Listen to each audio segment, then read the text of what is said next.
Meaning of disobliging. Disobliging.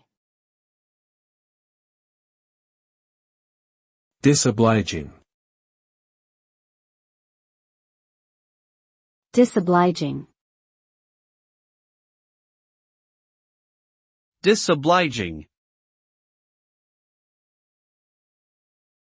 The term disobliging refers to behavior that is unhelpful, impolite, or uncooperative. When someone is described as disobliging, it means they are not willing to do something that would be helpful or friendly towards another person. They may even go out of their way to be unhelpful or cause difficulties for others.